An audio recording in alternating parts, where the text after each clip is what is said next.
Assalamualaikum warahmatullahi wabarakatuh. Perkenalkan, kami dari kelompok 3 ingin mempresentasikan hasil video kami yang berjudul Teknik Penyusunan Program Tahunan, Program Semester, dan Silabus Akidah Akhlak. Jadi apa sih program tahunan akidah akhlak itu? Iya kan? Jadi PROTA atau program tahunan akidah akhlak adalah susunan alokasi waktu pembelajaran selama 1 tahun untuk mencapai standar kompetensi atau SK dan standar kompetensi dasar atau KD, yang diharapkan alokasi waktu sangat diperlukan agar seluruh SK dan KD bisa diterapkan dan diterima oleh para peserta didik. Adapun teknik penyusunan program tahunan akidah akhlak. Yang pertama, menganalisis kalender pendidikan dan menyesuaikan kebutuhan berdasarkan ciri atau karakter unik satuan pendidikan. Yang kedua, memberikan tanda untuk hari libur, di mana permulaan tahunan ajaran baru, pekan atau mingguan, efektif untuk belajar dan efektif belajar setiap minggunya. Dan yang terakhir, memperhatikan minggu efektif guna menyesuaikan alokasi atau menyusun alokasi waktu di setiap kompetensi dasar. Berikut adalah contoh dari program tahunan. Dan saya akan menjelaskan apa itu program semester. Pengertian program semester akidah akhlak. Promes atau program semester ialah bentuk penjabaran dari PROTA atau program tahunan yang memuat gambaran pembelajaran dan pencapaian yang ingin diraih selama 1 semester. Dengan adanya promes ini akan lebih mudah dalam menuntaskan mata pelajaran yang mampu. Baiklah, saya akan melanjutkan hasil diskusi kami, ialah menentukan banyaknya jam yang tersedia di kolom minggu dan banyaknya tatap muka minggu per mata pelajaran. Menambahkan catatan di setiap bagian yang membutuhkan ketenangan. A. Pengertian silabus akidah akhlak. Silabus akidah akhlak adalah rencana pembelajaran satu mata pelajaran di kelas atau satu tema yang terdiri atas beberapa bahan pokok atau tema yang mencakup kompetensi dasar, kompetensi bahan pokok, pembelajaran bagus, alokasi waktu, dan sumber belajar. Sekian. Berikut adalah contoh dari program semester. Teknik penyusunan silabus akidah akhlak. Adapun teknik penyusunan silabus akidah akhlak sebagai berikut.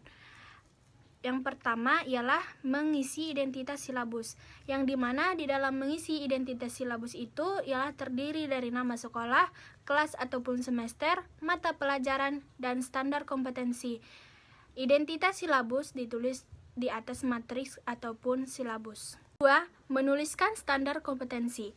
Yang dimaksud dengan menuliskan standar kompetensi itu ialah kualifikasi kemampuan peserta didik yang menggambarkan penguasaan pengetahuan, sikap, keterampilan yang diharapkan ataupun yang dicapai pada masa mata pelajaran tertentu.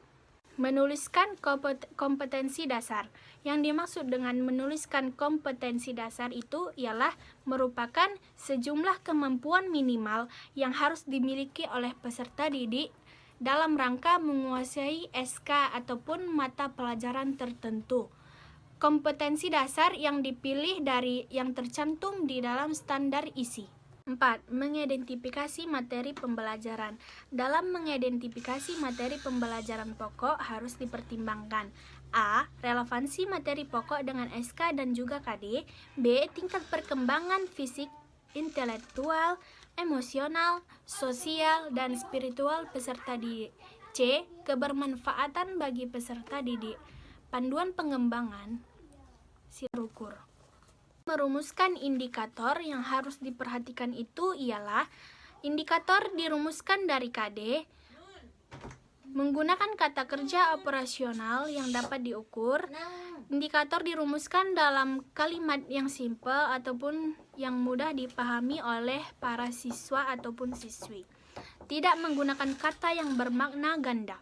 Penilaian. Yang dimaksud dengan penilaian itu ialah proses pengumpulan dan juga pengolahan informasi untuk mengukur pencapaian hasil belajar para peserta didik. Kegiatan penilaian memerlukan instrumen penilaian dan juga teknik penilaian. Penilaian tidak hanya difokuskan dengan pada hasil belajar, tetapi penilaian juga dihasilkan dengan proses belajar para siswa ataupun siswi. Menentukan alokasi waktu. Menentukan alokasi waktu itu diartikan sebagai penyesuaian waktu dalam kurikulum. Alokasi waktu merupakan lamanya kegiatan pembelajaran, baik di kelas ataupun di laboratorium. Penentuan alokasi waktu pada setiap kompetensi dasar dilakukan dengan memperhatikan jumlah minggu efektif dan juga alokasi mata pembelajaran per minggu dengan mempertimbangkan jumlah kompetensi dasar, keluasan, kedalaman, tingkat kesulitan, dan juga tingkat kepentingannya. Terakhir itu ialah menentukan sumber belajar. Berikut adalah contoh dari silabus. Sekian dari video penjelasan kami tadi. Saya ucapkan terima kasih. Assalamualaikum warahmatullahi wabarakatuh.